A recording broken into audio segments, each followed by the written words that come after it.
যখন শেখ হাসিনার আসার কথা শুনে কেউ অশ্লীল শব্দ উচ্চারণ করে, তাকে কুরুচিপূর্ণ ভাষায় গালাগাল করে, ইট মিনস সে তার যে বিরক্তি এবং সে তার ভয়, সে তার আতঙ্ক কোনো কিছু সে আর চেপে রাখতে পারছে না। বা তার পায়ের যে আমরা যে হিন্দিতে বলি দিল কি ওনার ধাক ধাক করে, তো তার অবস্থা হয়ে যায় যে ওই তার যে ঠ্যাং ধাক ধাক করে কাঁপতে থাকে। প্রধানমন্ত্রী শেখ হাসিনা এখন ভারতে আছেন।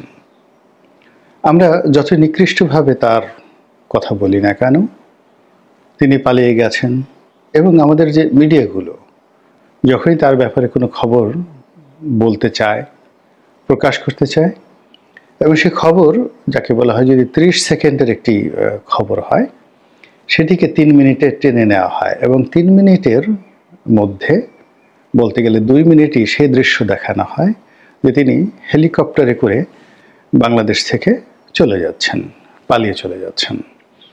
তো এই বিষয়গুলো আমাদের যে মিডিয়াগুলো, তারা কি শেখ হাসিনার পক্ষে করছেন নাকি বিপক্ষে করছেন, এই প্রশ্নটি এখন কেউ কিন্তু আমরা করছি না।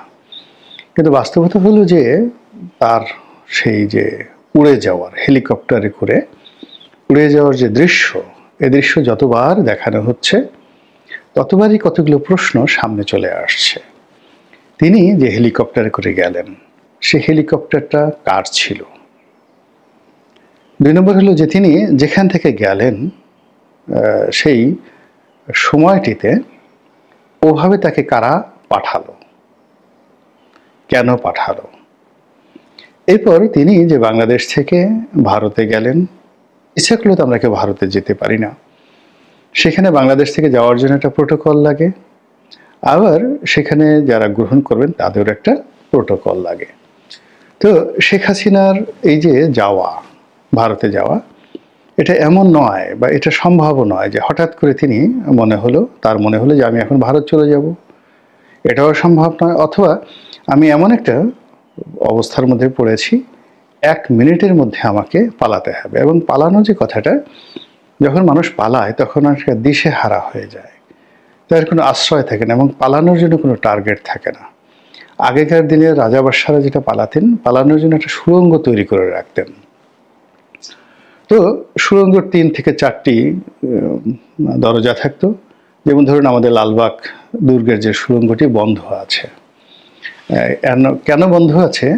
অবাক করা বিষয় যে আপনারা এটা নিয়ে এখনো অনেকে প্রশ্ন করেননি, কিন্তু যারা লালবাগ দুর্গে গিয়েছেন সবারই অদম্য একটা আগ্রহ যে ওই যে সুড়ঙ্গ পথ যেটি দিয়ে পালানোর রাস্তা রয়েছে, তো সেই রাস্তাটার সন্ধান করা, খুঁজে বের করা, কিন্তু সেটা বন্ধ করা আছে। কেন বন্ধ করা আছে?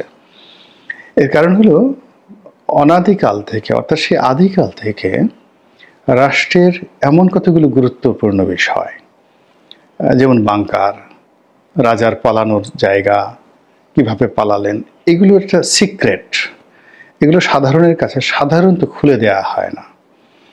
পৃথিবীর সব রাজপ্রাসাদে পালানোর জায়গা কিন্তু ছিল। সুলতান সুলেমানের প্রাসাদে ছিল, মুঘলদের যে লালকেল্লা সেখানে ছিল, তারপর বাংলাদেশের সকল প্রাসাদগুলোতে ছিল, সকল কেল্লাতে ছিল, কিন্তু এগুলো কোনো অবস্থাতেই জনগণের জন্য উন্মুক্ত করে দেয়া হয় না। এর কারণ হলো পালানের যে নিয়ম কানুন এবং কৌশল, সেই 10,000 বছর আগের রাজারও যা ছিল, এখনকার যে রাজা তাদেরও কিন্তু ঠিক একই, কোনো 19-20 হয়নি।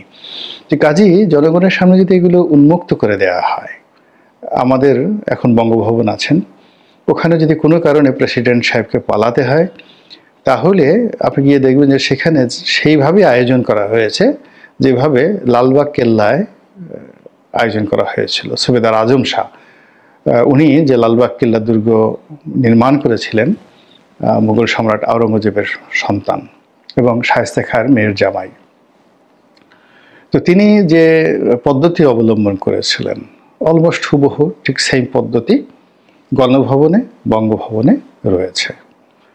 অথবা আগ্রার যে দুর্গ কিংবা কলকাতার যে ফোর্ট উইলিয়াম দুর্গ, অথবা ধরুন দিল্লির লালকেল্লা, এরপর আপনি চলে যান ইংল্যান্ডের বাকিংহাম প্যালেস, আর ফ্রান্সের এলিসি প্রাসাদ, প্রায় সব জায়গাতে আপনি পালানোর জন্য যে রাস্তাটি, পদ্ধতিটি একেবারে অলমোস্ট সেম।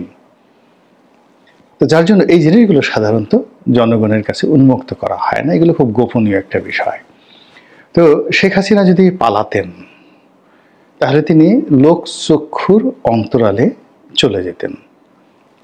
ওখানে পালানোর জন্য অনেক সুন্দর সুন্দর জায়গা গণভবনেও আছে, বঙ্গভবনেও আছে, মানে তাকে আপনি আর খুঁজে পাবেন না লোকচক্ষুর অন্তরালে। কিন্তু আমরা তাকে দেখেছি, তো সমস্ত ক্যামেরা সামনে হেলিকপ্টারে করে তিনি চলে গেছেন সবার সামনে।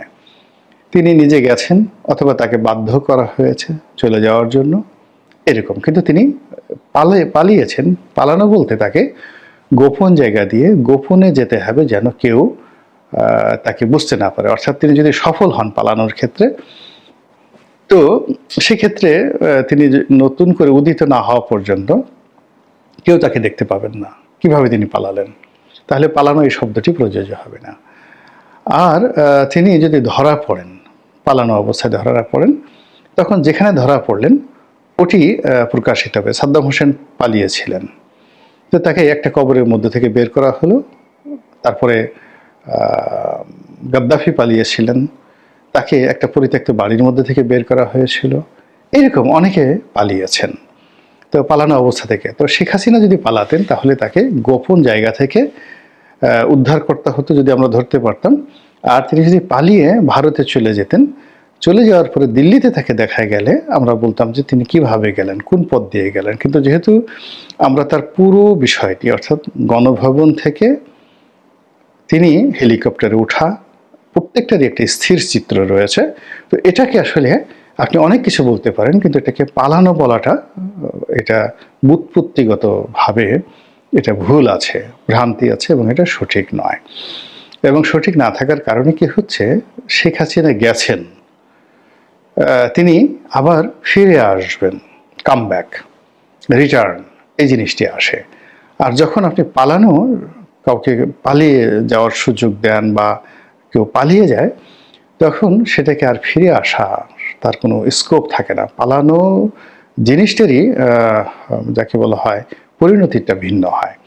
তো শেখ হাসিনা যেহেতু সবার চোখের সামনে দিয়ে চলে গেছেন, উড়ে গেছেন, আবার এখন যেখানে আছেন সারা দুনিয়া জানে তিনি সেখানে রাজকীয় মেহমান রূপে আছেন, তো কাজেই তার ফিরে আসা নিয়ে আলোচনা হচ্ছে।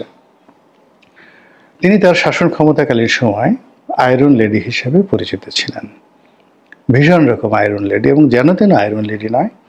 তার বিরুদ্ধে অভিযোগ তিনি যা ইচ্ছে তাই করতেন, খুন, গুম, তারপরে ক্রসফায়ার, বিচার বহির্ভূত হত্যা যেটাকে আমরা বলি, তারপর অবিচার, তারপরে সাজানো বিচার, কি না। রাষ্ট্র ক্ষমতায় থেকে একটা মানুষ রাজকীয় যে তার যে অ্যাবিলিটি, সামর্থ্য, এটিকে যত নিকৃষ্টভাবে ব্যবহার করা যায় সেইগুলো তিনি ব্যবহার করেছেন বলে এখন দশমুখে শেখ হাসিনা যারা প্রতিদ্বন্দ্বী তারা বলার চেষ্টা করছেন, এবং তার সে সকল কর্মকাণ্ডের ব্যাপারে সবাই এখন অভিযোগ দায়ের করেছেন, মামলা করেছেন, এবং তাকে বিচারে কাঠগড়ায় দাঁড় করানোর জন্য সবাই প্রাণান্ত চেষ্টা করছেন। তো এই ক্ষেত্রে শেখ হাসিনার ফিরে আসা তো প্রশ্নই আসে না, তাকে গ্রেপ্তার করে আনতে হবে, তাকে ধরে আনতে হবে। এবং তিনি যখন আনবেন, বাংলাদেশে আসবেন, তার হাতে শিকল পরানো থাকবে, পায়ে শিকল পরানো থাকবে, ডান্ডাবেড়ি পরানো থাকবে। তো এরকম একটি দুর্দশাগ্রস্ত একজন মহিলা, যার বয়স প্রায় 80 বছর, তিনি ফিরে এলেই বা কি, না এলেই বা কি, এগুলো নিয়ে তো আমাদের আলোচনা করার বিষয় নয়। কিন্তু তিনি যখনই কোনো একটা টেলিফোনে তার এক কর্মীর সঙ্গে কথা বলে যে আমি আসছি সীমান্তের কাছাকাছি, অমনি আমাদের অনেকের হৃৎপিণ্ডের মধ্যে ধক ধক শুরু হয়ে যায়, দিল কিউ না ধাক ধাক করে। এটা সেই বিখ্যাত গান আছে না, কাজল গিয়েছিল, আই এম 16 গোয়িং অন 17, দিল কিউ না ধাক ধাক করে। তো যখন কিশোর বয়স থাকে, কিশোরী বয়স থাকে, তখন প্রেমের যে তাড়না, সেই প্রেমের তাড়নায় মানুষের হৃদয়ের মধ্যে একেবারে উথাল পাথাল করে। এটিকে বলা হয় ধাক ধাক করে, দিল কিউ না ধাক ধাক করে। কিন্তু যখন আপনি আতঙ্কগ্রস্ত হয়ে যাবেন তখন আর দিল ধক ধক করে না, তখন হৃৎপিণ্ডের যে স্পন্দন সে স্পন্দন বন্ধ হয়ে যায়।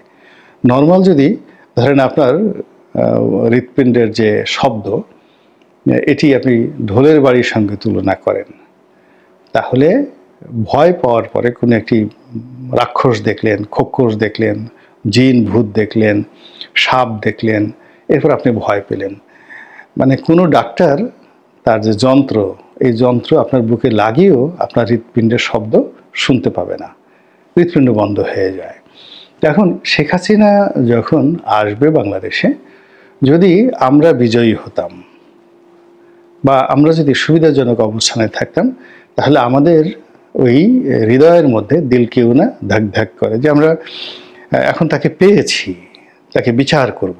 আগেকার দিনে এরকম হতো, মানুষকে শুলে চড়ানো হতো, হাজার হাজার মানুষের দৃশ্য দেখতো, তারপরে মানুষকে ফাঁসি দেওয়া হতো, বড় বড় রাজাকে সেই শিকলবন্দি করে প্রকাশ্য দরবারে এনে তাকে বিচার করা হতো। তো এই জিনিসগুলো মানুষ উৎসর্জনতা দেখতো।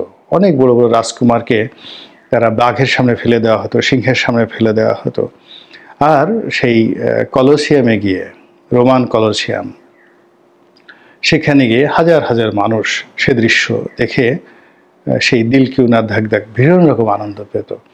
তো শেখ হাসিনা বাংলাদেশে আসবেন বা তাকে আনা হবে, এ দৃশ্য কল্পনা করলে আমাদের মনে তখনই আনন্দ হবে যখন আমরা একেবারে 100% কনফার্ম হব যে আমরা বিজয়ী হয়েছি এবং শেখ হাসিনা দুর্বল, সে আমাদের কিছুই করতে পারবে না। কিন্তু যখন তার আসার শব্দ আমরা শুনি, অমনি আমাদের অনেকের সেই হৃৎপিণ্ড বন্ধ হয়ে যায়, অনেকে উত্তেজিত হয়ে যান, গালাগাল করেন, এবং গালাগাল সবসময় দুর্বলের ভাষা। কখনো গালাগালি কোনো ভদ্রজনের ভাষা হয় না, গালাগাল করে কেউ কখনো জীবনে জয়লাভ করেনি। কোনো শক্তিশালী মানুষ পৃথিবীতে কখনো গালাগাল দেয়নি।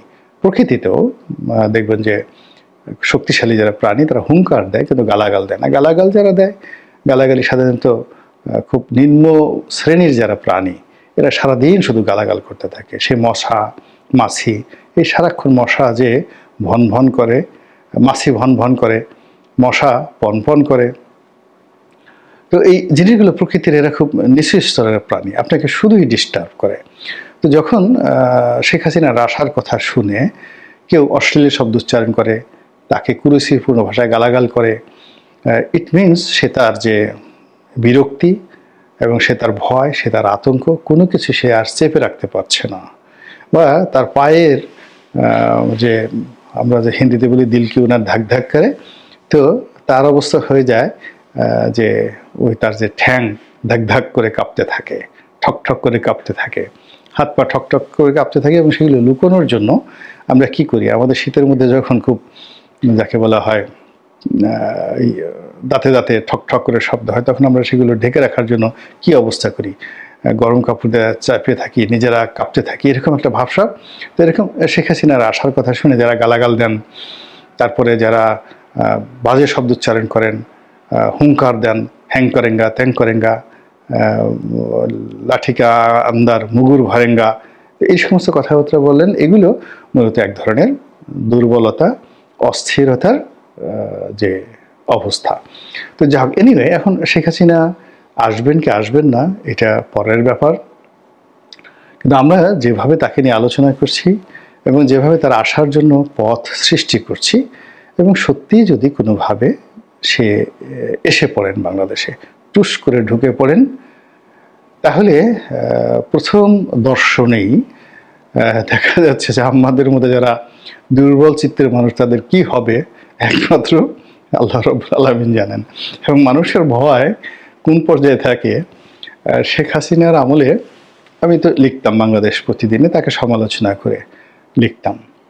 এখন বাংলাদেশের খুব নামকরা একজন সম্পাদক, একসময় তার যে সম্পাদক কাম মালিক, গ্রুপ অফ পাবলিকেশন, বাংলাদেশের মধ্যে সবচেয়ে বড় পাবলিকেশন হাউস ছিল তার।